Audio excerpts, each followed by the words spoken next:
settlement will require an additional property valuation of over $5.7 million. That's economic development to keep us even had this not occurred. Using an average home price of $220,000 per home, that's another 26 homes you got to build and value to stay even had this not taken place. What else could the county pay for with $550, now $518,000? You are offering a park out of the blue, substantiated by previous things. It's not totally out of the blue, but it certainly wasn't a key priority in the budget making process last year. Have those neighborhoods been notified? That was asked previously. No, they haven't. Have the total cost of acquiring and maintaining this previously unidentified parking calculated? Unlikely. Do we really know what the total cost of this failure to be? Is this use of scarce taxpayer-funded resources the best use of those resources? I highly doubt it. In conclusion, and based on the fact that this quote-unquote problem has percolated under the radar for quite some time, with most, if not all, of the same key players in the same leadership position they currently hold, it is only reasonable to ask that you folks resign from your positions and allow other, more effective leadership to come forward. Failing that, I would ask the 3 current commissioners to clean up shop. We can't afford it. At the rate of pay each of you are commanding, your performance on this issue alone is sufficient for me, as a professional in the HR, to conclude that we're not getting our money's worth. Do the right thing. Let more competence come to the fore. You can't afford this way of doing business. Thank you for your attention.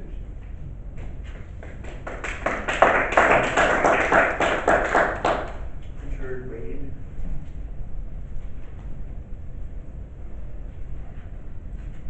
Good morning. Since I totally concur with the last speaker, I just want to thank Mr. Chapman for having the ethical, principled vision to go against this debacle and entire meeting. It should have been brought to the public's eye a long time ago, and it's only coming to the forefront today. This is ridiculous. Nothing but cycle battle today, trying to sell us bill of goods. That I hope Mr. Chapman continues to see the direction and has continued the vision of doing the right thing. Thank you very much. I'm going fishing now, so I gotta go. Yeah, Wilson.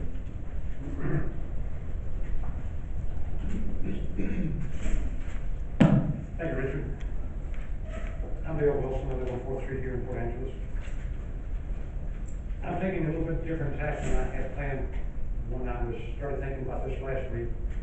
First of all, it was only Friday a week ago that anybody in the county anybody in the general public became aware that we were facing a $500,000 issue.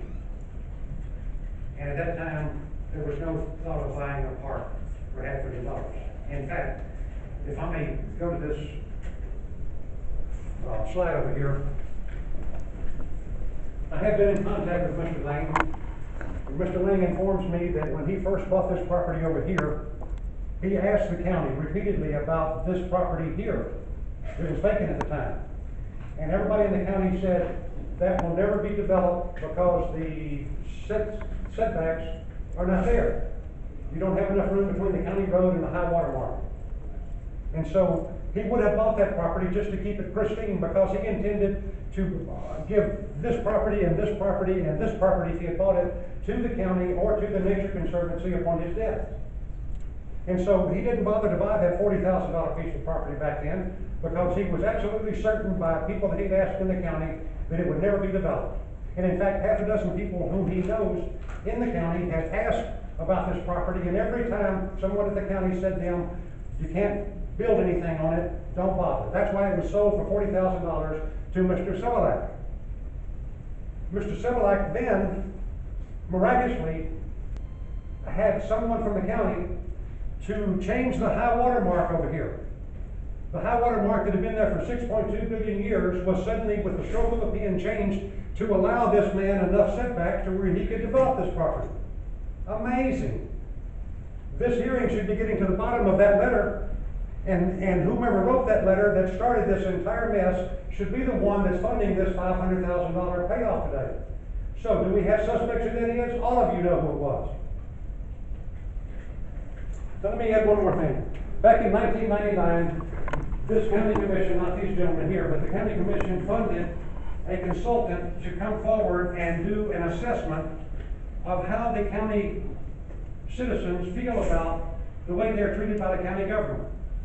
And they interviewed dozens of people. One of the things that came back to them was that the way that the people are treated by this county government and by the then director of the county Department of Development, they created an elite group of people who could get anything done that they wanted to, while everybody else had to obey the law.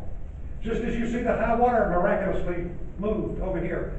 They had created an elite that could go get things done at the county, get permits issued that were illegal, get permits, get all the waivers illegally done for an elite group of people. And that's what we've got to get to the bottom of today. We have an elite group of people out here that can go, and if they have the connections in the courthouse, they can get whatever they want done, and then it'll be 17 years of the county taxpayers paying the county attorney to defend these lawsuits when people say, hey, you screwed me. So, without having this brought on board today and settling this today, we're never going to get to the bottom of this, and we're going to have these shoes drop time after time after time. There's no way of knowing right now how many of these same type settlements are already in the pipeline, because you're not going to do what it takes to get to the bottom of this. You're not going to put the settlement cost on the responsible parties. You're going to throw it on the taxpayers. Now let's talk about that for a second. There's a very good